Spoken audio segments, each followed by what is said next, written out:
Saka, saka, saka.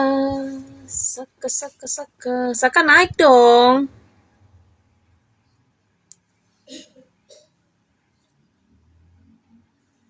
Saka naik, Saka. Symphony. I just wanna live.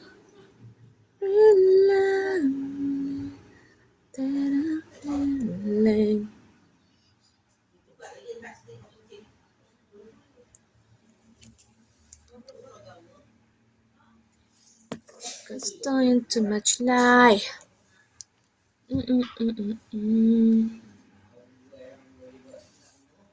I just wanna be.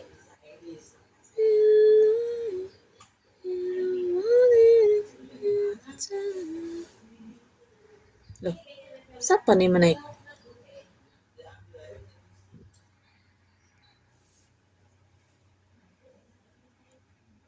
Ini baru mulai. Oh iya ya. Harusnya tadi jam 15 sih harusnya. Tadi aku ke ini, ke Komal Internasional. Jadinya sedikit ini keseruan di sana karena kan Komal Internasional kan. Hai Muhammad Iqbal, Assalamualaikum. Karena di sana kan ini apa sih namanya pakai bahasa Inggris ngomongnya, jadi harus fokus. Oh iya, tadi masak-masakan ya. Maksudnya masak-masakan? Maksudnya masak-masakan gimana?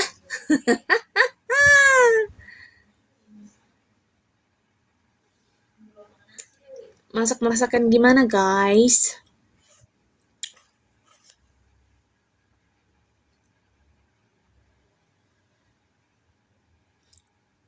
Ada gambar buah-buahan.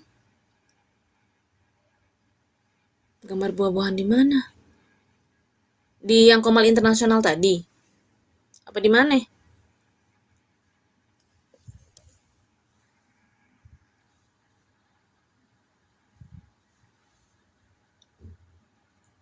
I just wanna feel real in the words that I'm feeling.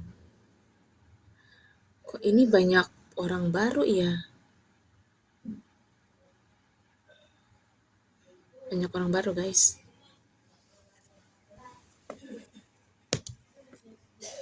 Kalau mau naik, naik aja, nggak apa-apa. Kita diskusi santai aja, guys. Bentar lagi juga mau maghrib, nggak lama kok.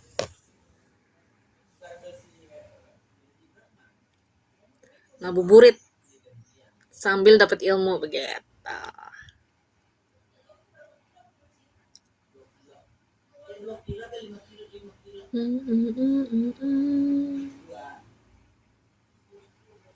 Kojiro, Bang Kojiro naik, Bang.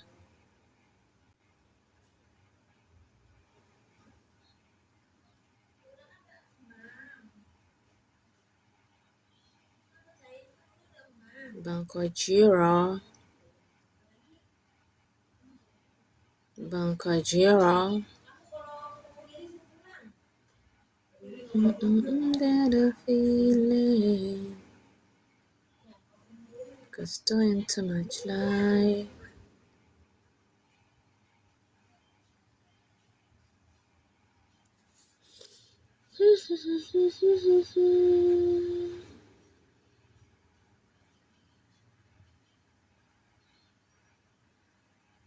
Sebenarnya kalau sama diskusi sama Popoy seru nih, tapi si Popoy udah jarang naik sekarang. Mana si Popoy itu ya?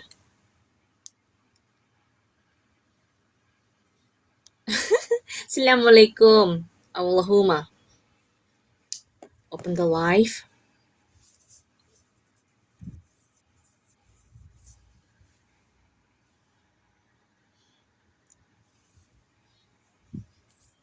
Kita mau bahas apa ya hari ini? Bahas apa, guys? Tadi aku kan ke Komalnya Internasional tuh. Terus dia ngebahas tentang ya ngebahas tentang ini eksistensi, maksudnya Quran itu kriteria Quran supaya apa sih dibilangnya tuh, kalau dia itu memang wahyu Tuhan kata gitu kan. Apapun yang kita kasih, kita arahkan, itu tetap aja tuh nggak nerima gitu ya. Kalau misalkan nggak nerima ngapain nanya? Dikasih tahu semuanya nggak ini.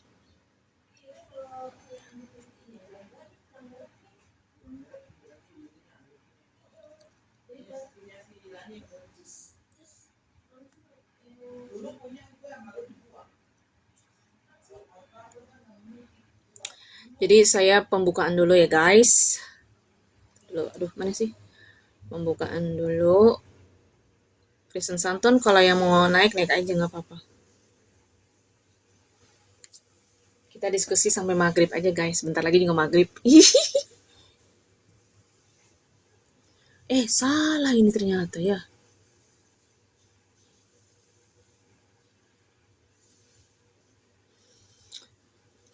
Jadi assalamualaikum warahmatullahi wabarakatuh. Kembali lagi bersama saya Jenis. Ya, Jenis di Komalnya Jenis Marley. Salam dan sejahtera kepada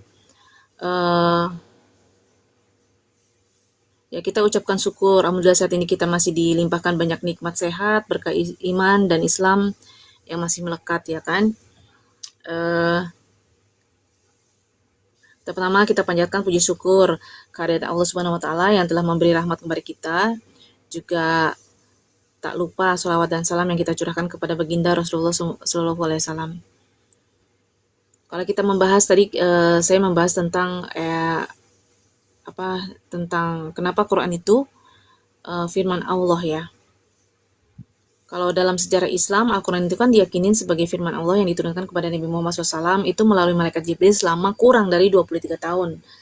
Nah, keyakinan ini tuh tidak hanya didasarkan pada keimanan, tapi juga pada kombinasi antara wahyu, gitu. Jadi, juga dari sejarah juga, dari bahasa juga, dari isinya juga, terus dari cara Al-Quran dipelihara tuh hingga sekarang. Pertama yang harus kita ketahui adalah Al-Quran itu mengklaim dirinya sendiri sebagai wahyu dari Allah, bukan hasil pemikiran Nabi Muhammad SAW. Berkali-kali Al-Quran menegaskan bahwa Nabi Muhammad hanyalah seorang Rasul. Dia hanya menyampaikan wahyu aja gitu.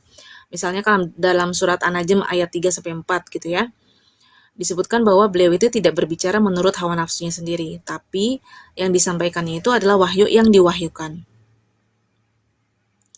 Dalam surat Al-Haqqah ayat 44-47 itu juga ditegaskan bahwa seandainya Nabi mengadakan perkataan atas nama Allah, pasti Allah akan menghukumnya. Nah, ayat-ayat ini dipahami umat Islam itu sebagai penegasan bahwa Al-Quran itu berasal dari Allah, bukan ciptaan Nabi. Terus yang kedua juga, Al-Quran memiliki tantangan terbuka, tahaddi, ya kan? Itu unik, karena dalam beberapa ayat manusia dan jin dipersilahkan membuat sesuatu yang sama lah seperti Al-Quran. Kalau mereka itu bisa meragukan asal-usulnya gitu ya. Nah, tantangan ini kan dimulai dari membuat seluruh kitab, terus kemudian 10, oke lah kalau lo bisa dimulai nih dari buatlah seluruh kitab, satu kitab itu 30 juz, kamu buat mirip kayak gitu. Gitu, bisa nggak? Atau akhirnya dikurangi nih sama Allah. Itu pada zaman dulu ya, pada zaman dulu kan ada yang nantang kayak gitu. Terus kemudian 10 surah deh katanya gitu, kata Allah. Terus udah gitu ditantang lagi. Akhirnya oke deh, 1 surah aja kata Allah. Bisa enggak gitu ya kan? Membuat 1 surah aja. Seperti yang ada di Al-Quran seperti itu. Jadi kalau dalam tradisi Islam, tantangan tersebut itu nggak ada yang berhasil dipenuhi sampai sekarang. Ya, jadi itu bisa dipandang sebagai salah satu tanda kemukjizatan Al-Quran. Terus yang ketiga, bahasa Al-Quran itu punya kedudukan yang sangat penting dalam tradisi Arab guys. Jadi pada masa turunnya Al-Quran, bangsa Arab itu terkenal sangat menguasai sastra dan syair, ya kan? Dan banyak tokoh-tokoh Arab saat itu mengakui bahwa gaya bahasa Al-Quran itu berbeda dari syair, dari prosa, maupun bentuk sastra yang mereka kenal gitu.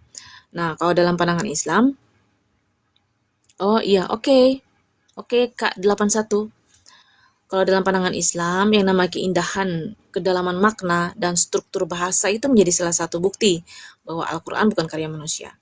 Terus yang keempat, Nabi Muhammad SAW itu dikenalkan sebagai sosok yang umi ya. Jadi dia tuh tidak dikenal sebagai penulis kitab atau penyair yang hebat, bukan, bukan.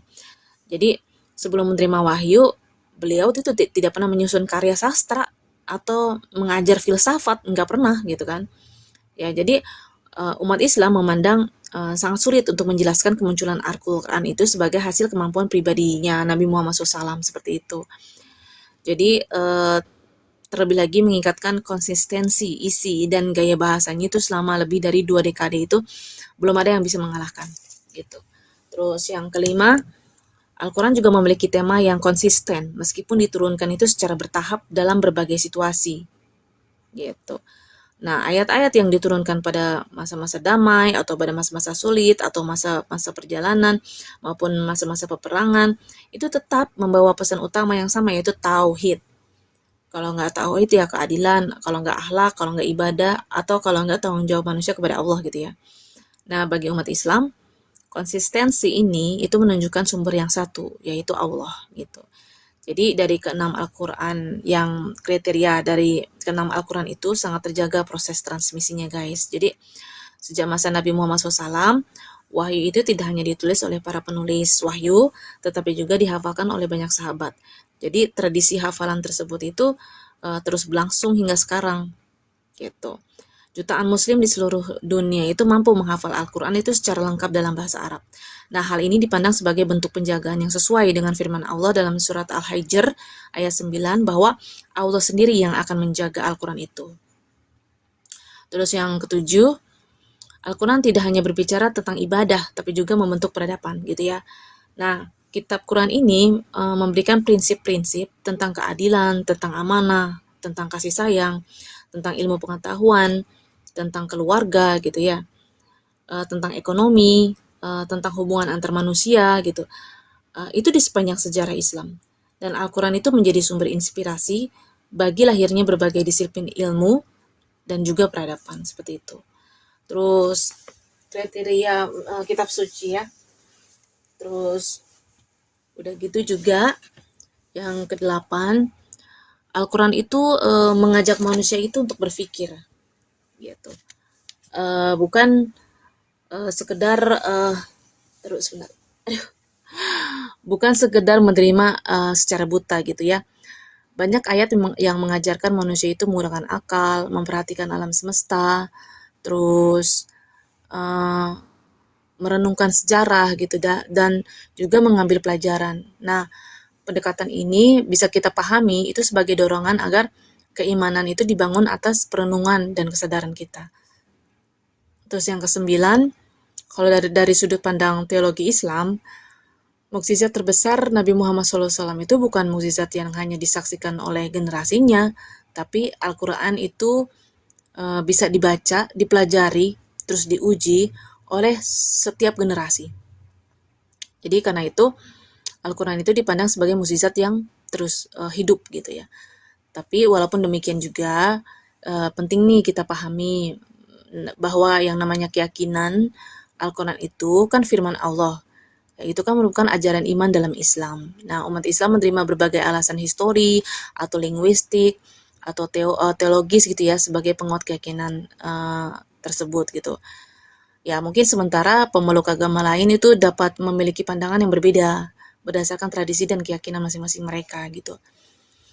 Nah, nanti dalam dialog lintas agama ini yang baik, nah yang namanya perbedaan itu dibahas dengan saling menghormati ya guys. Terus menggunakan argumen yang jujur serta rasional.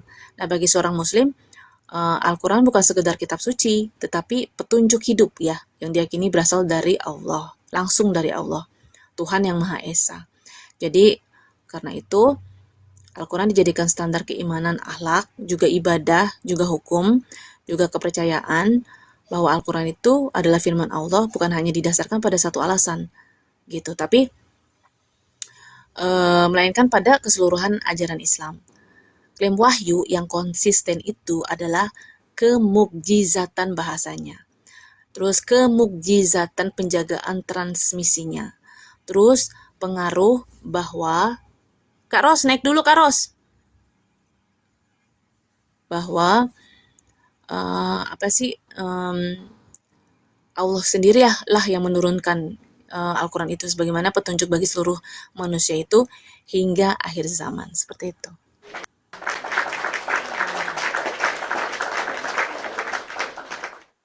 Suaraku kecil ya?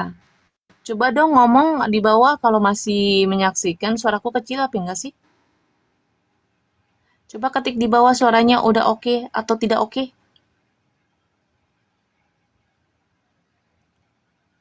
I just wanna feel real. Apakah Yesus? Oh oke, thank you guys. Normal. Oh thank you guys.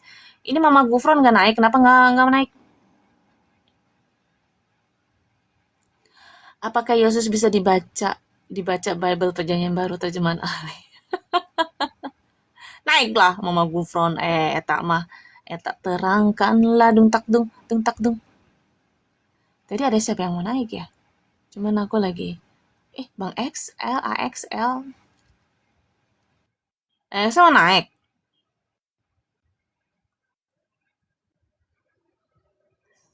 Aduh, aing kesemutan lagi. Halo.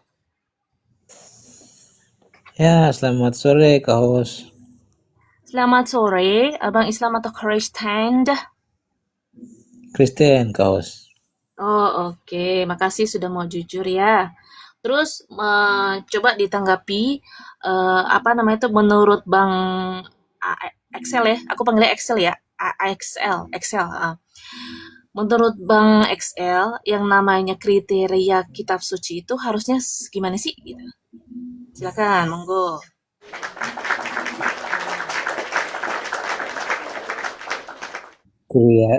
Kriteria kitab suci ya.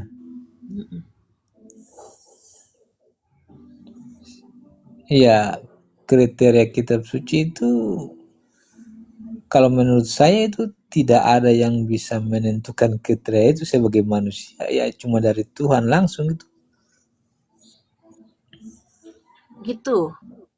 Tapi kan kita bisa melihat ya dari mungkin keotentikannya, penjagaannya atau apanya gitu, Bang. Menurut Abang gimana tuh? Ya tidak apa-apa sebagai standar kan yang Mm-mm, dibuat manusia. mm-mm.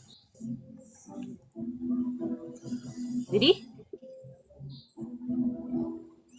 dan menurut Bang Excel, eh, definisi kitab suci yang asli itu mesti kayak gimana? Bagaimana cara Ya yang membuktikan gitu? pasti Bagaimana cara membuktikan gitu kalau ada suatu kitab suci itu yang benar-benar berasal dari Tuhan atau tidak gitu? itu yang sulit dibuktikan karena pertama kalau kita bicara dari Tuhan berarti harus betul-betul dari Tuhan kan tanpa ada perwakilan, tetapi kan kenyataannya itu ada wahyu, ada ilham kan begitu. Hmm, gitu ya. Apakah kita hanya cukup mengklaim gitu bahwa kitab itu berasal dari Tuhan atau gimana? Ya kenyataannya kan seperti itu yang terjadi sekarang kan, dan itu sudah Mm-mm, menjadi iman kan. gitu. Ya Terus menurut Abang Bible itu kitab suci kah? Apakah dia punya standar objektif untuk menilai keaslian kitab sucinya? kalau dikatakan kitab suci ya, Nah, tetapi lebih lebih praktisnya itu dikatakan kesaksian, kesaksian. kitab-kitab kesaksian. Mm-mm. Boleh tahu nggak Bang, siapa yang pertama kali menetapkan bahwa Alkitab itu adalah kitab suci? Boleh tahu nggak? Siapa? Saya tidak tahu siapa yang Oh iya. menentukan itu. Hmm. Terus kitab suci asli itu Apakah memiliki bukti sejarah yang kuat atau gimana? Maksudnya bagaimana cara membedakan keyakinan dengan bukti gitu? Ya, kalau kita bicara pembuktian kan pasti empiris, tapi kalau kita bicara iman pasti tidak bisa dibuktikan secara empiris kan. Iya sih ya. Kalau misalkan kita, kalau kita harus nih meyakinkan seseorang bahwa kitab suci itu adalah yang asli, eh, bukti apa yang paling kuat yang akan abang berikan? Tidak ada bukti yang paling kuat yang bisa saya berikan. Paling saya cuma bisa meyakinkan saja bahwa ini hal tentang kebenaran yang saya imani kan begitu. Oke. Mm-mm. Karena menurut kalau misalkan orang yang sudah pernah baca, eh, di sana juga tidak ada secara eksplisit menyebutkan di 27 kitab perjanjian baru itu sebagai firman Tuhan sih sebenarnya. Kalau ada yang pernah baca ya. Dan eh, apa perjanjian baru itu ditetapkan oleh siapa sih, Pak? Itu kan kalau yang saya baca ya sesuai dengan sejarah itu kan itu dikanonisasi kan, Iya, dikanonisasi. dikanonisasi. Mm-mm. Terus? Iya, jadi Terus? eh, penetapannya itu berdasarkan itu apa yang semacam kayak kalau di Islam ini apa muktamar itu yang saya sudah lupa katanya apa itu. Muktamar, heeh. Kayak Tuh ada Bang Ekskot, dia lebih tahu kali tentang apa Al-Quran. Assalamualaikum warahmatullahi wabarakatuh. Kok pakai Ekskot sih, bukannya Jenis the Ekskot, Bang? Lah, kok turun?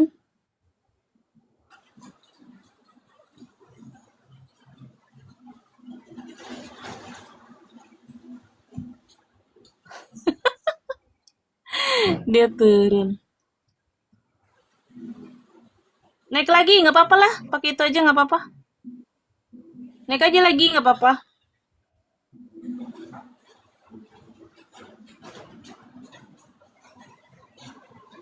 Naik lagi pakai ini aja, pakai akun ini aja nggak apa-apa. Naik lagi. Ini butuh penjelasan tentang Al-Quran. Naik lagi.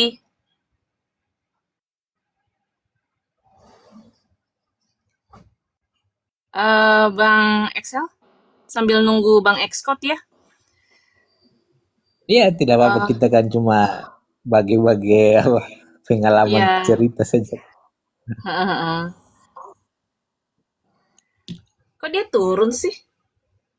Saya sebentar.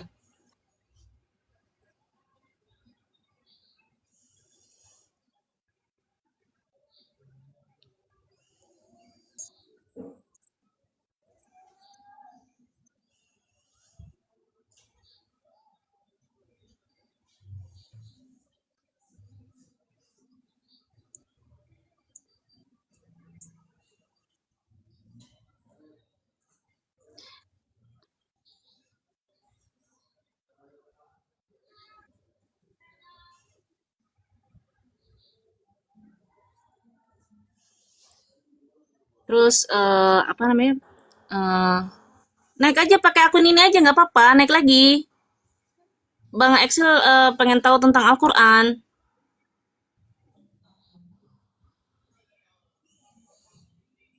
Naik lagi.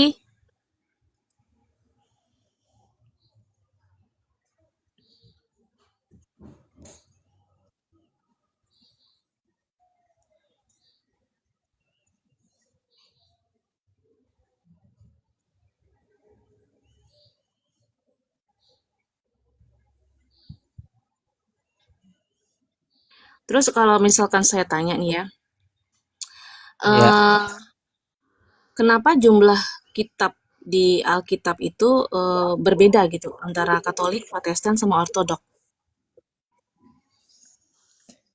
iya kalau bicara berbeda kan kenyataan memang berbeda kan. Mm-mm. Jadi eh, kalau ortodoks itu kan dan Katolik itu kan ada kanonisasi kedua kan yang dimasukkan di perjanjian lama itu kan. Mm-mm. Jadi memang lebih sedikit, tapi jangan salah, Kristen di Ethiopia itu lebih banyak juga dia punya kitab dari Katolik dan Ortodoks, Oh sekitar ya? 81. Jadi kalau Wah. di kanonisasi kedua itu Mm-mm. ada semacam Makabe 1 2. Kalau Mm-mm. yang di Kristen Ethiopia itu ada Makabe 3. Itu Sementara itu eh, yang nambahin siapa ya? Maksudnya kayak gini, kalau kalau kitab suci itu kan pasti ada ininya ya, maksudnya ada patokannya lah gitu. Misalnya kayak kayak di saya kan saya Islam nih. Saya punya kitab suci Al-Qur'an. Nah, kitab suci saya kan ada 30 juz gitu ya. Itu ya nggak bisa ditambahin, nggak bisa dikurangin kan gitu. Ya kan? Nah kalau di Kristen gimana itu? Dan kalau misalnya malah lebih banyak itu berarti ada yang nambahin dong ya? eh, ya kayak tadi saya bilang kan ada Makabe 3 yang tidak ada di Katolik dan Ortodoks yang Mhm. di kanonisasi kedua itu kan. Sementara ada juga kan kalau Mazmur itu kan cuma ayatnya sampai 150. Itu kalau Mhm. yang di Ethiopia itu Mazmurnya itu ditambah di atas 150. Makanya itu dia punya istilahnya itu kitab-kitab yang dibacakan. Jadi ada kitab-kitab yang dibacakan yang tidak ada dalam Alkitab Hmm. Ortodoks, Katolik maupun Protestan. Jadi dia lebih banyak. Tapi kalau misalkan firman Tuhan itu sempurna ya, kenapa ada banyak varian manuskrip Alkitab?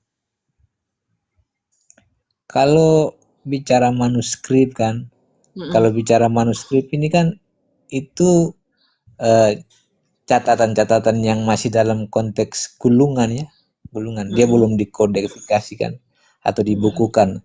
Jadi Mhm. itu bisa saja dia rusak Mhm. karena termakan usia, dan Mhm. bisa saja itu dia dicatat ulang kan, Mhm. sebagai sebagai apa, data-data yang harus dijaga begitu. Nah, jadi kalau bicara manuskrip itu mungkin itu dia tidak ada perubahan, tapi yang perubahan itu mungkin ketika penterjemahan itu dari manuskrip itu. Oh gitu. Terus gimana cara menentukan bacaan yang asli ketika terdapat perbedaan manuskrip?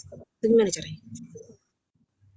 Iya kan, namanya pencatatan ya. Iya. Kalau pencatatan ini kan bisa saja kan ada yang termakan usia, mungkin dia terhapus atau dia kurang kurang kelihatan lagi. Nah, jadi bisa saja itu dia terjadi perubahan pada saat penafsiran.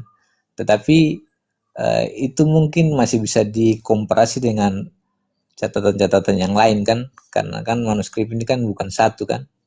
Apalagi Mhm. kalau bicara manuskrip Alkitab ini kan banyak. Jadi dikomparasikan saja. Jadi dikomparasikan saja. Iya, jadi dicek ulang kan. Kalau yang di sana seperti ini, kalau tiba-tiba ada perubahan makna, coba lihat yang lain begitu. Karena ada kan macam contoh, kan kalau bicara manuskrip ini kan, itu kan kalau sudah dibukukan, berarti itu kan jadi kodeks kan. Iya. Jadi ada kodeks-kodeks tertua itu kan seperti apa, kodeks Vatikanus, apa-apa itu yang pada abad ketiga dan keempat itu. Heeh. Itu memang masih bisa sebagai dasar itu. Oh gitu. Terus apakah semua penulis kitab Perjanjian Baru itu saksi mata langsung ke kehidupan Yesus? Kalau bicara saksi mata ini kan berarti kita bicara orang yang sama-sama dengan Yesus kan, Iya. karena dia yang hidup. Secara iman itu kan, secara kepercayaan Kristen itu kan, murid langsung Yesus itu kan, kalau dari Matius, Markus, Lukas, Yohanes ini, yang murid langsung yang masuk dalam 12 murid itu Matius sama Yohanes. Mm-mm. Nah, itu yang murid langsung. Kalau Petrus juga kan ada surat Petrus juga, berarti Petrus juga termasuk. Kalau Paulus ini kan dia ini kan dari belakang, artinya dia juga punya catatan surat banyak, dalam pengajarannya kepada orang-orang Kristen di luar Yahudi ya. Tetapi memang itu dipercaya dia sebagai rasul yang diangkat juga karena tidak bertabrakan dengan rasul-rasul yang 12 itu. Hmm, kalau terus gimana bisa memastikan kalau kitab suci itu nggak berubah selama proses penyalinan? Gimana caranya? Ya itu pasti dari itu manuskrip dan kodeks itu kan. Tapi kan mungkin ada aja yang misguide gitu kan. Itu gimana Iya caranya bisa biar saja. Bisa saja kan. Tapi sejauh yang saya tahu ya, Heeh, pasti rujukannya kan pasti kepada yang manuskrip-manuskrip atau kodeks itu. heeh. Tetapi kalau perubahan makna ini mungkin bisa karena penterjemahan yang dalam konteks eh, bahasa yang diterjemahkan itu tidak bisa mengcover arti dari yang sebenarnya itu, makanya agak susah di situ. Iya, Kosakatanya terbatas. iya benar-benar. Eh kenapa gitu ya? eh Bible itu ditulis beberapa dekade setelah kehidupan Yesus. Kenapa begitu ya? Eh, Bible ditulis, ya memang Bible ini kan ditulis ketika Yesus sudah tidak ada kan. Tetapi Mm, kalau kita lihat dia punya sejarah penulisan itu kalau Yesus itu kan di umur 33, sementara yang paling muda itu kalau dari yang saya belajar ya, itu mm, Markus itu eh, kitab Markus itu sekitar tahun 60-an. Lalu yang lain itu yang paling tua itu eh, Wahyu yang ditulis Yohanes itu di sekitar tahun hampir 100 lah. Jadi masih dalam konteks artinya kalau dia punya jenjang waktunya itu masih mm. dalam abad masih dalam abad pertama itu. Apa Yesus pernah memerintahkan para murid untuk menulis kitab? Kalau bicara memerintah kan begini, Mm, itu yang tuliskan para murid kan. mm, Jadi ada di 1 Yohanes 1 itu ditulis oleh Rasul Yohanes, itu dia bilang begini, dari sejak dulu kala apa yang kami lihat, apa yang kami rasakan, dan apa yang kami alami tentang firman yang hidup ini, itulah yang kami tulis. Jadi para murid mencatat itu tentang Yesus kan. mm. Tetapi Yesus tidak pernah menyuruh mereka mencatat, tapi ada di bagian lain di Matius itu, di Matius 28 ayat 19 itu, Mm. baptislah mereka dengan nama Bapa dan ajarlah mereka tentang semua yang telah kukatakan. Dalam konteks pengajaran ini, ya pasti murid-murid akan mencatat itu. Mungkin seperti itu penjelasannya. Hmm. Bagaimana bisa membedakan tulisan yang diilhami dengan tulisan biasa? Bagaimana bisa Kalau membedakan? kalau bicara bisa membedakan ya, Mm, jadi eh, mungkin mungkin saya bikin satu perpaduan lah untuk mempercayai eh, tulisan orang itu, berarti kan kita harus lihat karakternya kan. iya. Saya juga pernah baca-baca tentang hadis itu kan, untuk Mm. kekuatan hadis itu kan harus dilihat sifat orang itu, apakah dia jujur Ya, kan, harus seperti itu kan. dilihat sanatnya itu sampai ke Nabi Muhammad apa enggak gitu. Iya, Jadi maksudnya dia diteliti, punya itu pakai dia salah satu punya kriteria ininya sendiri gitu. Ya, terus lanjut. ya. Mm, Jadi eh, selama dia tidak bertentangan dengan, karena itu kan begini, catatan itu kan ada beberapa orang yang tulis. Jadi mm, hal yang ditulis itu adalah hal yang sama tentang Yesus. Jadi kalau ada yang seperti kayak dia melenceng, pasti itu bisa dikonfirmasi bahwa oh ini berarti ini salah begitu menurut saya ya. Jadi kalau kita bicara tentang pembuktian itu kan tidak bisa satu, harus kalau di sidang itu kan dua, dua. dua dua bukti, alat bukti kan. Iya, terus? Ya jadi harus dilihat kan, kalau untuk keotentikannya itu kan, apakah Rasul Paulus, apakah Rasul Matius ini dia bercerita berbeda dengan Yohanes, berbeda dengan Markus, atau berbeda dengan Lukas. Nah, tapi ya dalam iman Kristen kan mungkin ada catatan yang tidak sama, tetapi dalam konteks pengajaran itu tidak melenceng dari ajaran Yesus begitu. Jadi menurut Bang Excel, ini selama ini enggak melenceng dari ajaran Yesus, karena Yesus itu dia ini loh, dia itu mengajarkan satu Tuhan saja, dan dia juga tidak mengajarkan kalau dirinya itu Tuhan. Kadang nggak ada secara eksplisit Yesus sendiri mengatakan kalau dirinya itu Tuhan. Dia hanya ngomong cuman Bapakku lebih besar daripada aku. Bapakku lebih besar dari siapapun. Aku menulis kitab dengan kuasa. Aku mendengar eh apa? Aku mendengar Aku seperti tidak apa yang bisa aku berbuat lihat. apa-apa dari diriku. Ya, aku tidak ada bisa berbuat apa-apa dari diriku. Aku mendengar sesuai yang aku dengar karena penghakimanku adil. Sebab aku tidak mengikuti kehendakku sendiri, melainkan kehendak Dia. Berarti Dia tuh benar-benar membedakan antara Tuhan dengan dirinya, gitu. Tapi kalau yang di zaman sekarang, orang Kristen itu malah menenggelamkan nama Bapa dan mengangkat-ngangkat nama Yesus sebagai Tuhan. Nah, menurut Bang Excel, apakah itu jadi akan berubah ajarannya? Sedangkan Yesus itu juga tidak pernah mengajarkan dirinya itu Tuhan gitu. Gimana menurut Bang Excel? Iya, jadi sebenarnya ini kan diskusi-diskusi yang sering lintas agama lakukan ya, lintas iman. Apakah Yesus Tuhan, apakah Yesus bukan Tuhan. Jadi kalau kita bicara iman, pasti orang Kristen Yesus Tuhan. Orang Islam Yesus Nabi, atau Nabi Isa Nabi kan begitu.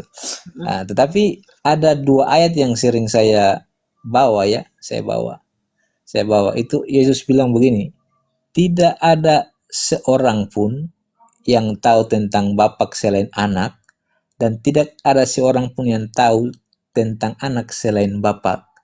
Jadi itu salah satu ayat yang sebenarnya kita bisa berbicara dalam konteks apapun, dalam konteks pengertian kita baca seperti ini lalu kita menganggap dia bukan Tuhan atau dia Tuhan, itu sebatas kemampuan manusia menilai itu.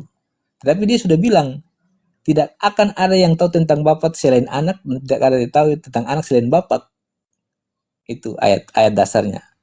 Nah, lalu dalam ketika mungkin pernah dengar yang Yesus dibawa ke bait suci lalu disunat itu 8 hari itu kan ada nabi di situ yang bilang begini, Yesus ini akan jadi perdebatan. Jadi sampai sekarang memang itu tergenapi, dia jadi perdebatan tentang jabatan atau gelar dia. Nah, jadi kalau kita bicara iman pasti orang Kristen bicara Yesus itu Tuhan. Nah, tetapi kalau yang lain kan mungkin tidak seperti itu. Oh gitu. Jadi punya dua ini ya, dua apa namanya itu, bukan alternatif sih, dua dua pemahaman ya. Ada yang mempercayai Yesus itu Tuhan, ada yang mempercayai Yesus itu hanya utusan gitu. Sebenarnya itu kan menyangkut pemahaman masing-masing orang. Karena kalau kita bicara Yesus utusan ini, itu sebenarnya itu dia agak beda dengan bicara utusan yang seperti kayak kita bicara Tuhan dan hamba ya. Karena dalam konteks manusia, Tuhan dan hamba. Kan kadang-kadang kita membawa satu perikop Yesus hamba Tuhan. Nah, itu mendasari bahwa itu dia bukan Tuhan kan begitu. Iya, iya. Nah, tapi apakah maknanya itu ke situ? Itu kan ada penjelasan-penjelasan dalam konteks tafsir baik untuk Kristen, Bukannya Bible karena nggak punya tafsir? Bible Bible. ada tafsir, cuma kan kita orang Kristen itu kan tidak sepenuhnya menggunakan tafsir-tafsir orang kan. Kita itu lebih cenderung kita memahami kita dari pribadi masing-masing, tapi ada pengajaran-pengajaran yang tidak boleh lari kan dari tafsiran itu. Oh gitu. Terus gimana gereja itu bisa menentukan kitab mana yang sah dan mana yang tidak? Tidak, kalau gereja menentukan kitab yang sah itu kan sudah final dalam kanonisasi kan. Malahan Mm-mm. kan ada perbedaan di yang tadi kan sudah pertanyaan awal itu kan. Yang Kristen Protestan dia tidak menggunakan kanonisasi kedua, tapi dia tetap belajar tentang itu. Sementara dalam kitab Katolik itu dia menggunakan kanonisasi kedua itu. Oh gitu ya. Terus kalau ada perbedaan penafsiran yang sangat banyak nih, bagaimana nentuin makna yang benar itu? Kalau bicara perbedaan itu kan begini, eh, dari dulu ya Mm. kan ada istilahnya eh, pertama Kristen ini kan mungkin dalam konteks denominasi ini kan banyak. Itu Mm. mungkin salah satu yang banyak itu karena banyak perbedaan penafsiran ya, banyak perbedaan penafsiran sehingga dia itu dalam pengajarannya itu pasti bisa berbeda-beda. Tetapi kalau kita bicara arus utama ya, gereja arus utama Katolik, Protestan dan Ortodoks itu ada dia punya doktrin primer yang sama, yang sama. Sementara yang banyak bikin pertentangan ini itu doktrin-doktrin sekunder, artinya yang bukan bukan mendasar secara keimanan, mungkin Mm-mm. seperti baptisan atau apalah, ada yang percik, ada yang langsung selam, itu kan Mm-mm. masih bisa ada perbedaan. Tapi kalau Mm-mm. doktrin primer itu pertama itu Tritunggal, Mm-mm. Kristologi, dan kebangkitan akhir zaman, dan keselamatan hanya oleh iman dalam Yesus Kristus. Itu doktrin primer dalam arus utama itu. Oh gitu. Ya, Terus apakah Bible itu bergantung pada gereja atau pada apa eh, pada orang yang menulisnya itu atau pada wahyu itu sendiri? Bible ini kan begini. Jadi dalam dalam pemahaman keimanan kan, contoh saya kasih gambarannya. Kan dalam Islam itu kan ada Quran, ada hadis, ada ijma ulama, bahkan kias kan. Ada empat kan. Mm-mm. Kalau di Kristen ini kan dia begini. Kalau dalam Katolik Ortodoks itu Alkitab sebagai dasar, ada juga eh, tradisi para rasul, dan ada juga apa itu istilahnya, suara dari paus kan, semacam Mm-mm. dia kasih keluar kebijakan harus ikut. Jadi itu antar Katolik, dan mungkin di Katolik seperti itu. Tapi kalau di Protestan itu dia cuma satu, dia cuma itu Alkitab sebagai dasar, itu saja. Dia tidak ke, memang tradisi rasul tradisi suci rasul itu dia pakai, tapi tetap dia tetap harus kepada Alkitab secara utuh. Jadi walaupun dia punya organisasi ada segala macam sampai tingkat yang tinggi, dia tidak bisa mengambil keputusan kalau tidak menggunakan dasar Alkitab. Kalau bertentangan, itu pasti akan jadi masalah itu. Bang Begitu. Ekskor naik bang. Ini tadi kan saya ini mana sih orangnya? Astagfirullahaladzim. Dia udah ada di atas apa belum sih? Di layar Sudah saya belum multi. ada. Mbak nggak ada kan ya bang ya? Udah multi Ya, katanya. Tapi nggak bisa dinaikin. Kamu nih privat atau gimana sih? Di privat apa enggak? Soalnya aku udah naikin nggak bisa naik. Itu kadang-kadang itu mesti keluar dulu baru masuk lagi. Dia dari luar tuh sudah masuk. Iya, maksudnya kan kita Maksudnya kita keluar pas dari TikTok. terima, Hmm? iya kita kalau terima sudah tidak bisa kan ada semacam laporan di situ. Tidak bisa karena Hmm. apa kan? Nah, Hmm. lalu kita keluar dulu baru kita masuk lagi. Saya kadang-kadang begitu juga, kadang-kadang tidak bisa naik. Mungkin masalah itu update-update itu. Masalah update-update. Ya Coba kita belum katanya update, keluar kita dulu terus kita masuk lagi. Sudah kadang-kadang kan mungkin. kita tidak update kan, jadi Hmm. kayak tertinggal begitu. Oh, coba nih, bisa nggak nih?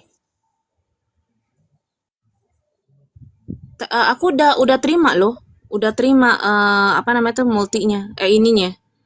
Permintaannya udah Iya, aku. Oh nah itu itu dia. sudah naik itu kan. Astagfirullahaladzim. Assalamualaikum warahmatullahi wabarakatuh. Assalamualaikum warahmatullah. Bagaimana? Nah, kan saya tadi udah Bagaimana? bertanya nih tentang kitab sucinya Bang Excel. Nah, Bang Excel ini pengen tahu Al-Quran itu eh, apa kriterianya lah atau bagaimana gitu Al-Quran ini bisa Apanya bisa tuh? bisa dipercaya menjadi kitab suci. Iya, silahkan dikritik apa. Secara sains, pernyataan-pernyataan di dalam Al-Quran itu bisa diuji secara sains, secara empirik, itu kan. Nah, sebut saja apa ya, air di bawah, api di bawah laut, sungai di bawah laut, itu sebelum adanya teknologi itu sudah dibuktikan, gitu kan. Nah, kemudian awan itu berat, setelah diteliti ya memang awan itu berat, gitu kan. Artinya pernyataan Al-Quran itu bukan hoax gitu loh. Nah, Nah, gantian aku kan tadi nanya mulu nih Bang Excel. Sekarang bagi gantian Bang. Aku nanya tentang Al-Quran. Silakan. ya, Bang Excel. Dia Kristen Iya, iya. Santun. kan Bang Excel. Bang Excel Kristen Santun. Saya follow ya Bang ya. Oh, terima kasih. Saya sebenarnya saya tadi belum ada pertanyaan seperti itu kan. Tadi kan Ah, host menjelaskan seperti itu. Saya mm. naik, sebenarnya kan tidak ada pertanyaan yang mendasar dari saya. Karena Mungkin yang atau dijelaskan mungkin itu kan bertanya yang lain lagi, mungkin tentang Islam kah atau apa gitu. Karena tadi kan saya sudah nanya banyak nih. Kan gak adil nih kalau kalau biasanya nih kadang Kristen gini, nanya mulu udah kayak lu sensus penduduk, gantian dong nanya kan gitu kan.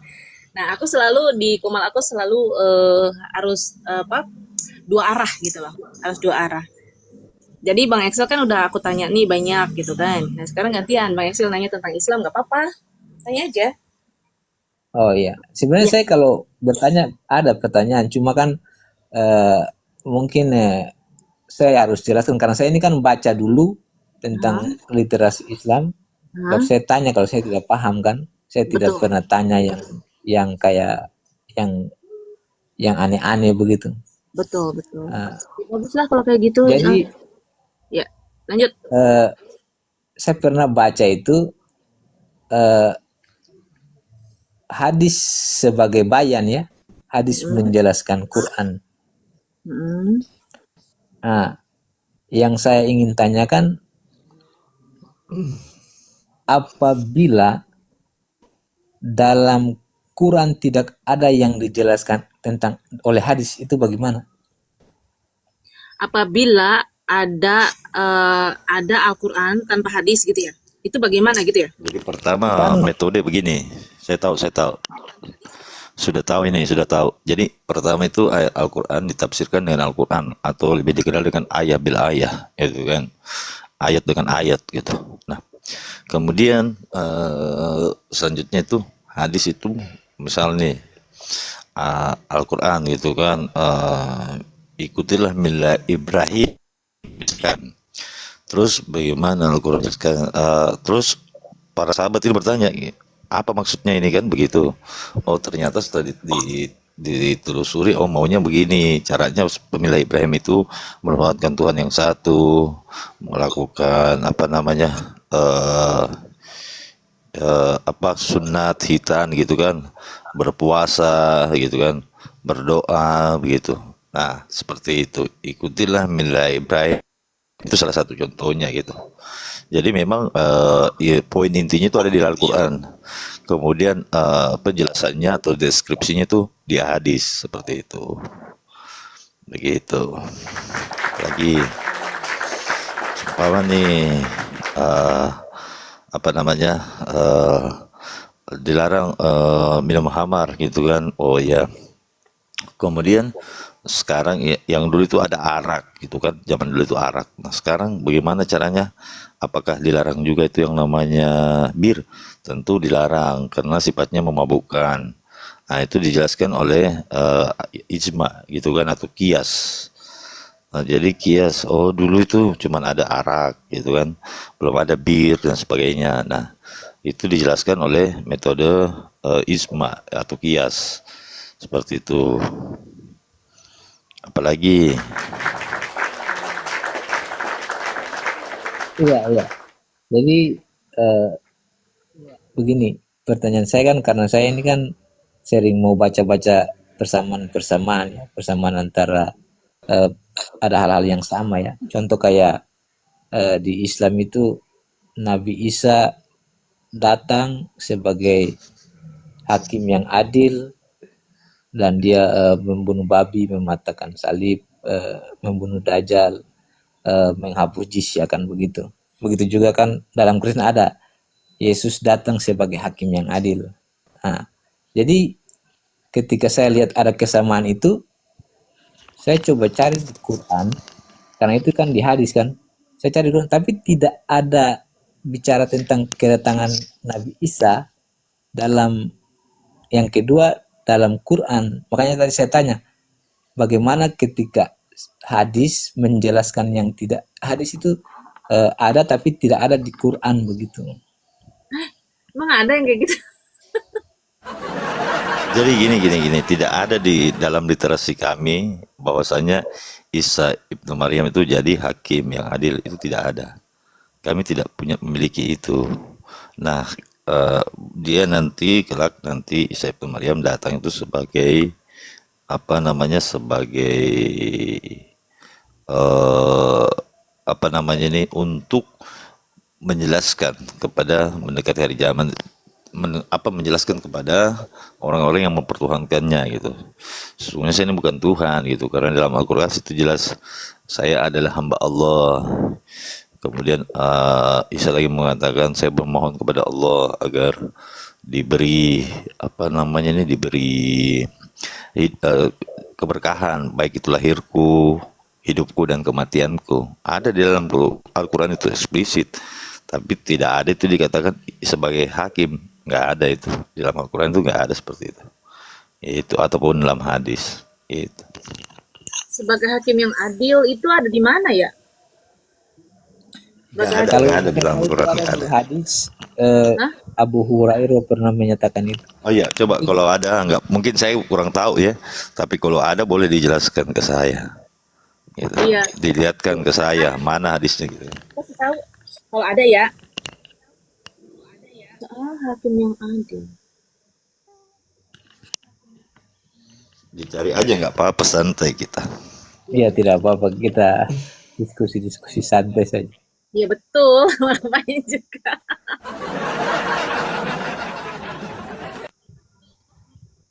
Terus apa lagi bang? Nanti saya cari dulu tuh hakim yang adil, nanti saya cari ya. Dilanjutkan aja dulu. Tidak ada, Iya, tidak tidak ada apa. itu, tidak ada seperti itu. Yang ada nanti kelak dia datang untuk hadis itu kan dikatakan dalam hadis mematahkan salib. Nah, tapi itu makna kias, artinya meluruskan pemahaman seperti itu, bukan mematahkan seperti Maksudnya gini loh, mematahkan salib yang tertulis itu kan. Gimana caranya mematahkan? Ya, mematahkan Ui, salib. Maksudnya mematahkan kebohongan apa? ya? Maksudnya mematahkan salib. Bukan orang-orang yang mempertuhankannya itu dipatahkan argumentasinya atau ideologinya begitu, bukan secara letterpad gitu loh. Ada itu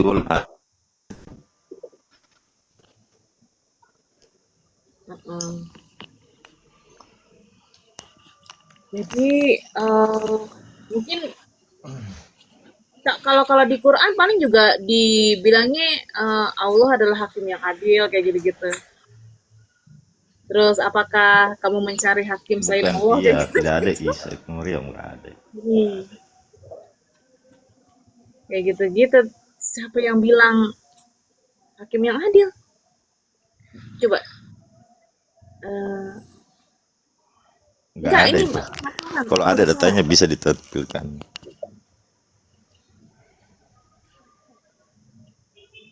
eh Kalau dalam hadis, eh Allah hakim yang adil. Hakimullah hukam, hakimnya para hakim. Nggak ada itu, nggak ada. Iya, terus siapa yang dibilang hakim yang adil? Kalau hakim yang adil berarti itu dia merujuk kepada Tuhan dong. Allah itu. Cuman hanya hanya Allah yang hakim yang adil kan? Iya, Hakim yang adil. nggak ada. Nggak ada itu, biar dicari itu nggak ada. Ada nih. Ada juga di Atin, bukankah Allah adalah hakim yang paling adil? An-Na'am kalau di Quran ya. Patut untuk mencari apakah kalian patut apakah apakah patut aku mencari hakim selain Allah? Gitu. Terus di Quran akhir Allah memutuskan dengan kebenaran, keadilan. Ini semua merujuk kepada Allah.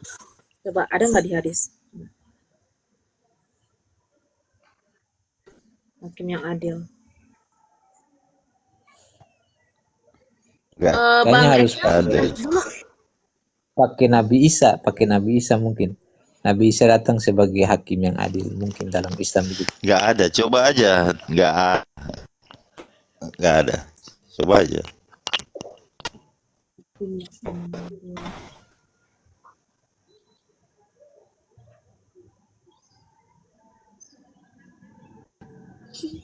Siapa itu di mana ya?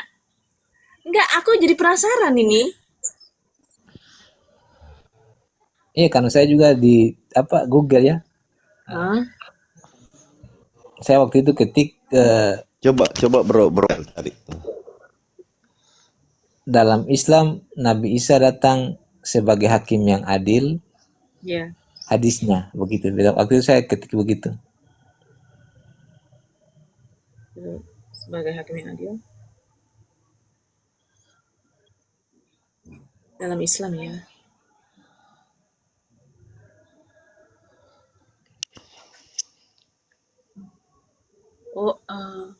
Demi zat yang jiwaku berada di tangannya, sungguh akan turun kepada kalian Isa putra Maryam sebagai hakim yang adil. Ini ada nih Iya, di karena saya hadis. sudah pernah baca. Ia akan mematahkan salib, membunuh babi, menghapus jizyah, Oh, dan harta akan jadi melimpah begini. kepada dia. Maksud hakim yang adil tuh gimana sih, Say? Kalau itu gini ceritanya. Jadi nanti itu, ya jadi gini. Nanti itu gini ceritanya. Nanti Isa Maryam itu datang tuh menjelang hari kiamat. Gitu kan. Kemudian beliau datang menjelaskan bahwasanya yang selama ini kalian kira itu Tuhan, bukan. Saya bukan Tuhan. Makanya itu kan mengatakan secara eksplisit, mematahkan salib kan, jelas Membunuh itu. Jadi dia menjadi ini penengah di antara orang-orang yang berselisih, gitu kan. Itu makna hakim itu kan bahasa Arab itu. Hakim itu bahasa Arab. Itu maknanya itu menjadi penengah.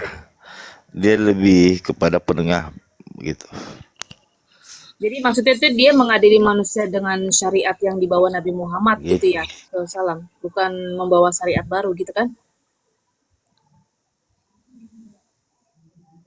Halo? Iya, itu tafsirannya kan sampai tingkat itu saya pernah baca. Iya. Kan nanti banyak pertanyaan yang timbul begini. Ketika Nabi Isa datang, Bukan Dia dan Isa nanti itu datang, Suaranya Isa nanti putus-putus. datang itu bukan lagi sebagai nabi. Dia bagian daripada umatnya Rasulullah. Jadi tidak lagi gelar Isa Nabi Isa alaihissalam, tetapi dia menggelarnya nanti itu Biasa. Maryam. Jadi hanya seorang daripada umatnya Rasulullah, karena diterangkan dalam hadis dia tuh sholat tuh di belakang rumah di dalam tutup gitu. Hakim yang adil itu karena menjalankan hukum Allah itu sebagai seorang rasul, bukan karena memiliki otoritas ketuhanannya, dia bukan. Nah, setelah dia datang ke dunia nanti di akhir zaman, ya dia nggak membawa hukum baru dan berarti dia bukan lagi seorang nabi ya, atau gimana sih? Kan delas nabi Dia terakhir kan tidak Nabi Muhammad. lagi seorang nabi. Jadi dia tidak lagi seorang nabi. Gitu. Jadi dibilangnya cuman Isa putra Iya, Maryam. atau nabi. Ah, keren banget deh pokoknya Islam dan Al-Quran dia punya gimana ya? Ya punya aturan-aturan kayak gitu kan. Punya hukum yang lengkap gitu ya. Manajemennya itu bagus manajemen Allah itu. Keren deh pokoknya historis apa ceritanya apa kalau kalau kita nih ya, kalau kita nih kayak kita menulis Gufron, sejarah nulis Gufron. gitu. Dia lakukan dengan sempurna. Bang Gufron di bawah aja naik lah, udah dijambak juga. Nggak mau naik, kenapa dia? Gitu. Bang Esel, tanya yang banyak bang. Heeh. Kalau tidak bisa ya buat PR. Kan kita manusia biasa ya, nggak semua tahu kan. Iya, ya, tidak apa-apa kita sharing-sharing. Karena memang saya suka baca ya, saya suka baca juga. Banyak hal yang mungkin nanti ada pertanyaan. Contohnya seperti ini kan, Ya, kalau kita baca Nabi Isa putra Maryam datang, ya, dia mengikuti syariat Nabi Muhammad kan begitu. ya. Nah, tetapi yang jadi pertanyaan begini, ketika zaman Nabi Muhammad itu kan dia membuat untuk ada pembayaran jizya kan, jizya. Iya. Sementara ketika Selamat sore Bang Nabi Isa Sulai. datang, dia menghapus jizya. Nyimak Ini dulu kan ya. jadi dua hal yang seperti kayak ada pertentangan. Sementara premis awalnya Nabi Isa mengikuti syariat Nabi Muhammad. Bagaimana? Ah, Kan terus kalau bicara syariat Nabi Muhammad kan berarti Nabi Muhammad yang memberlakukan jizya kan, pada zaman Nabi Muhammad ada kan. Ada jizya Nabi Isa ya. datang menghapus jizya. Ini kan menurut saya ini kan bukan, jadi gini, jizya yang dimaksud itu konteks, karena gini. Kan jizya di dalam pemahaman Kristen kan sekarang 10% gitu kan, atau persepuluhan gitu kan, yang fakta di lapangan kan begitu. Nah, Isa datang itu tidak mengikuti itu, tetapi mengikuti 2,5% begitu. Itu poinnya di situ. Kan kalau di Islam itu 2,5%, bukan persepuluhan gitu, Bro.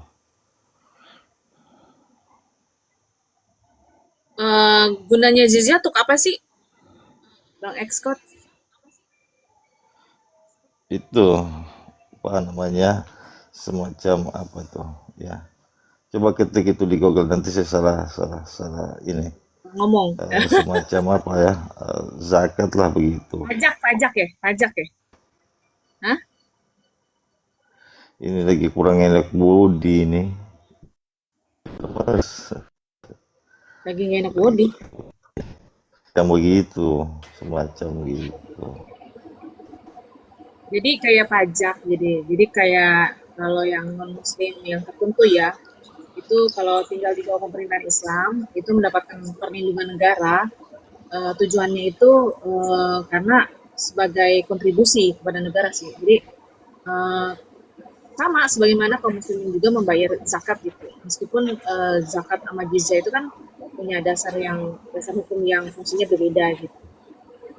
Mungkin juga karena sebagai apa ya, perlindungan perlindungan kali ya. Jaklah. Heeh. Bang Escort mau nanya dong. Boleh silakan. Oi, apa dong? Itu yang di Sahih Bukhari nomor 2070 dalam demi zat yang jiwaku berada di dalamnya, Isa Ibnu Apa? Putra Maryam Gimana menjadi ulangin? hakim yang adil. Dia di Oh, dalam tadi udah Sahih ditanya sama Bang Bukhari Excel nomor- tentang hakim yang adil. Oh, Oh, ini Gimana, Bang gimana? dalam Sahih Gimana? Bukhari. hakim yang adil. Ya, Sahih Ini saya Bukhari putus-putus nomor suaranya. 20 Coba. nomor Gimana 20. maksudnya?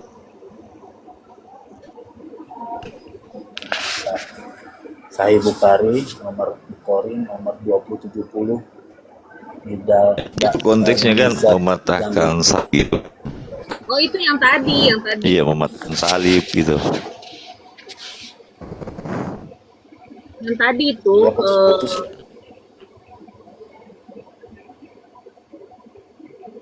ya kan gini, demi zat yang jiwaku berada di tangannya, sungguh akan turun kepada kalian Isa putra Maryam sebagai hakim.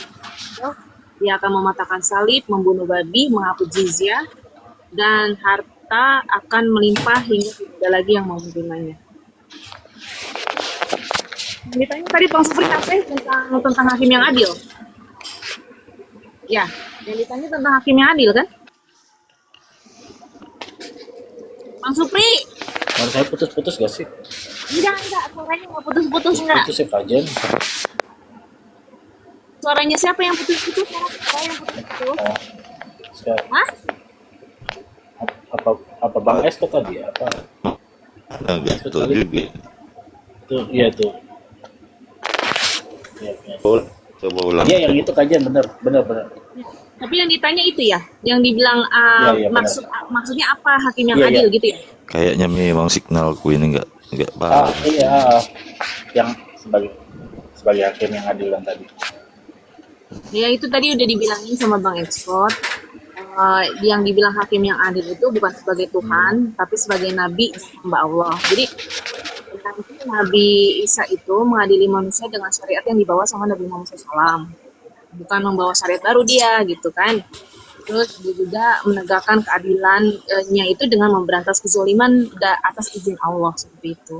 Jadi kalau gelar hakim yang adil itu bagi Nabi Isa itu berbeda dengan sifat Allah itu sebagai hakim yang adil, sebaik-baiknya hakim di dalam Al-Quran seperti itu. Jadi kalau hakim yang sebaik-baiknya hakim yang adil itu kan sebaiknya hakim yang adil itu kan cuma Allah, karena dia tuh mutlak kan. Karena seluruh hukumnya itu kan keputusannya itu berasal dari Allah gitu. Nah, tindakan Nabi Isa ini karena putus-putus ya Bang Ek, karena putus-putus jadi aku wakilin. Ini Bang Gufron juga lagi main sama anaknya, yang satu lagi dakwah, buset dah.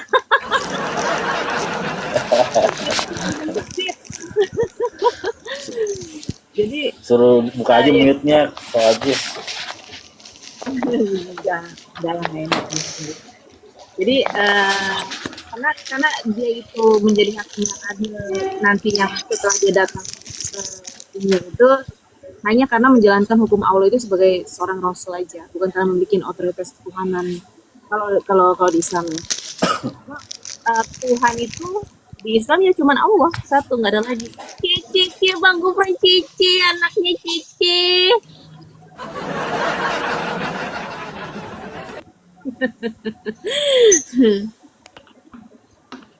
Tapi ya jadi Allah itu tetap satu-satunya hakim yang maha tinggi gitu.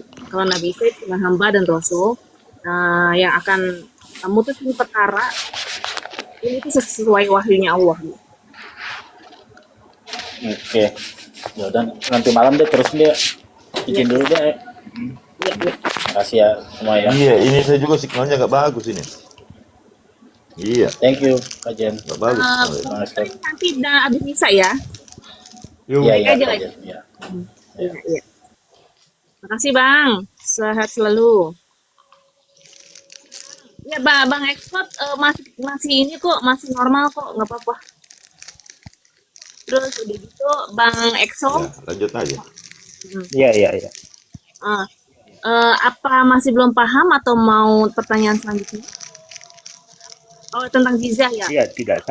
Kalau tentang Giza itu saya sudah kasih tahu, eh, cuman kontribusi aja sih, bagian dari pengatur hubungan antar negara dan warga non Muslim gitu yang mendapat perlindungan hukum gitu.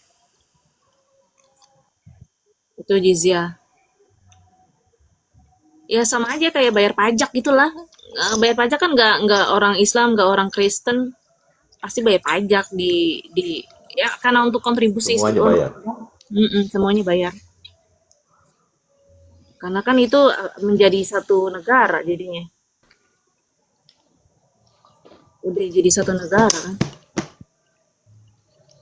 Jadi bukan bukan pilih kasih gitu. Maksudnya mentang-mentang Kristen, non Muslim, terus cuman non Muslim aja yang dimintain jizyah gitu. Ya enggak juga.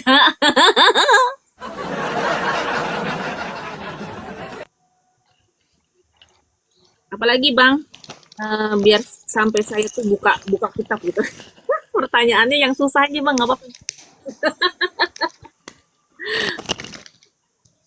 Iya, apa mungkin kau sama teman yang satu Hmm. pernah tahu kan ini kan konsep dalam Islam ya. Ada Hmm. saya pernah baca itu namanya ilmu nasak mansuk. Nah, ini kerjaannya si Bang Ya, Expert nih. betul. Nasa mansuk, betul. Betul. Ya. Nah, kalau yang saya tahu ya itu hukum atau aturan yang digantikan. Nasakan. Ya, Mansuk itu betul. aturan yang Dinasa. menjadi pengganti itu. Aturan yang menjadi pengganti itu. Ya, Contohnya yang saya pernah baca itu kayak dulunya kiblatnya itu di Petra, sekarang kiblatnya itu di Mekah. apa tuh? Diganti.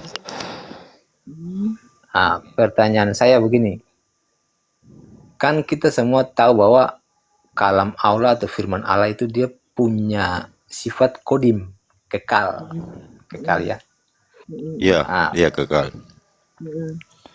Kalau dalam konsep nasab mansub ini ketika hukum Tuhan dihilangkan, itu bagaimana penjelasannya? Kalau dia memiliki sifat kekal, Sebenarnya bukan dihilangkan. Begini. Jadi contoh ini ya, waktu perang tuh, ini banyak tuh yang gugur daripada pasukan Muslim, gugur tuh. Nah, sementara anak-anaknya banyak tuh, ada istrinya gitu kan. Nah, ini kalau dibiarkan seperti itu, maka bisa juga dihabisi oleh musuh gitu kan. Nah, diajak kumpul ke kemah itu rawan, bisa terjadi hal-hal yang tidak bagus gitu kan. Nah, maka turunlah ayat untuk apa namanya, untuk ini, untuk apa ini namanya, kawin ini, kawin apa sih si ini, mut'ah. Nah, kawin mut'ah itu, kawin mut'ah. Nah, kawin mut'ah itu boleh pada waktu itu, boleh. Silahkan untuk dengan niat supaya ini apa, janda-janda atau yatim-yatim daripada apa, orang-orang Muslim ini selamat gitu kan, daripada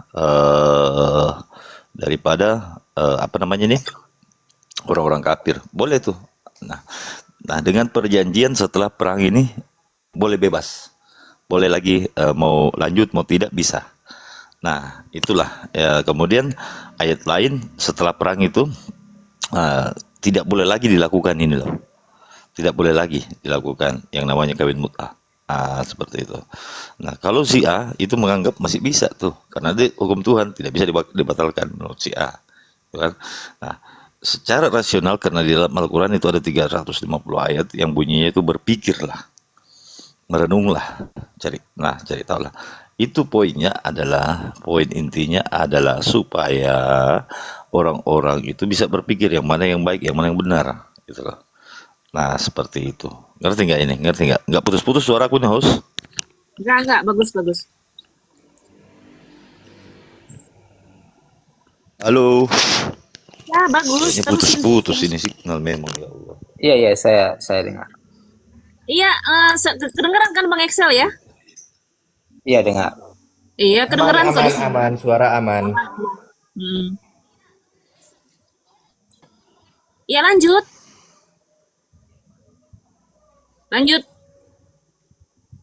Dia diem aja. Seperti itu tadi apa itu seperti apa namanya yang tadi itu bahwasanya mut'ah boleh pada waktu itu. Nah, setelah perang itu nggak boleh lagi, sudah dinasah itu. Gitu. Nasi mansuh namanya gitu. Jadi bisa tuh kalau dalam bahasa kerennya sekarang itu kawin kontrak gitu kan. Begitu. Eh, Kalau Anur sesuai 4 Anur 32 tuh Anur gimana 32. Bang Ekskot? Apa itu coba. Lagi nggak bagus koneksiku lagi ini bang, nggak- betul-betul nggak- ini. Aku lagi nggak pegang Apa isinya itu, dua coba? device.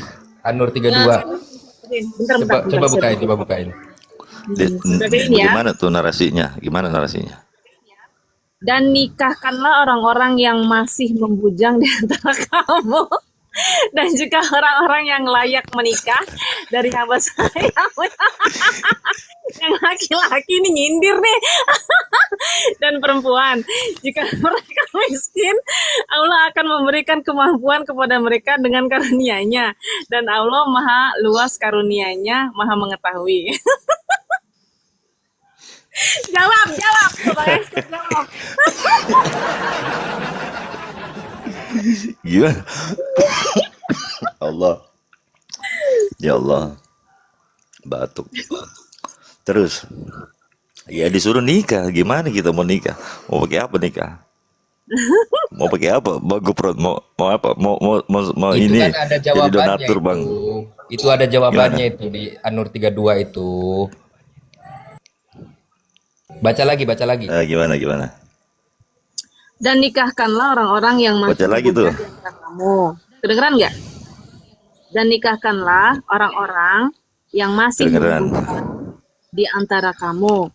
Dan juga orang-orang yang layak menikah dari hamba sahayamu yang laki-laki dan perempuan. Jika mereka miskin, Allah akan memberikan kemampuan kepada mereka Allah dengan akan memberikan karunia-Nya. kemampuan. Dan Allah maha luas katanya, maha mengetahui karunia-Nya. Jadi ini mendorong orang untuk menikah dalam Islam.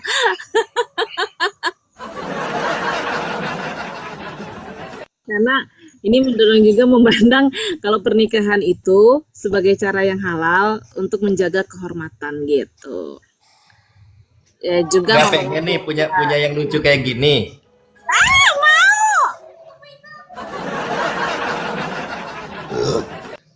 Bang, jelek signalku. Sebentar turun dulu, ganti dulu. Enggak tahu, enggak mau bagus ini. Nggak putus kedengarannya saya. enggak putus-putus. Alasan.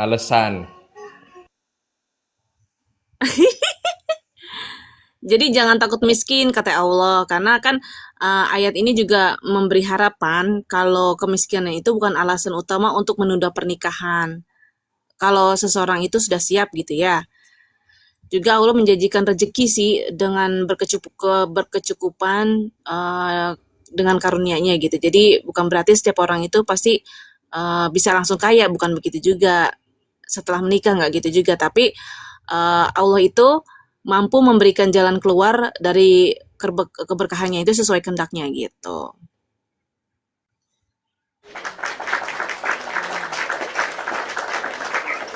Faktanya gini ya, waktu masih bujangan itu jangankan untuk bikin rumah ya, untuk apa namanya, kadang yang rokok aja kadang masih patungan gitu loh. Kadang masih minta punya temen. Tapi setelah menikah ya alhamdulillah sih ada aja lah caranya. Bisa bikin rumah, bisa kendaraan juga punya sendiri. Oh gitu ya. Makanya gaspol. Tanya kok Aziz tuh, Ya kok ya? Kak Aziz lagi ini. Loh, Kak Aziz turun ya? Oh, Kak Aziz turun dia. Mungkin signalnya kali. Oh, saya pamit mau sholat. Oke. Ya, ini apa namanya? Ini mau maghrib juga ya. Apa Bang Excott mau naik lagi nggak? Bentar lagi maghrib. Coba naik lagi sekali lagi. Masih nanya tentang Islam sih. Nggak, soalnya kan kalau Bang Excott itu senang banget kalau ada orang non Muslim yang mau bertanya tentang Islam. Dia itu senang banget gitu. Jadi semangat gitu dia kalau untuk menjelaskan itu dia semangat gitu.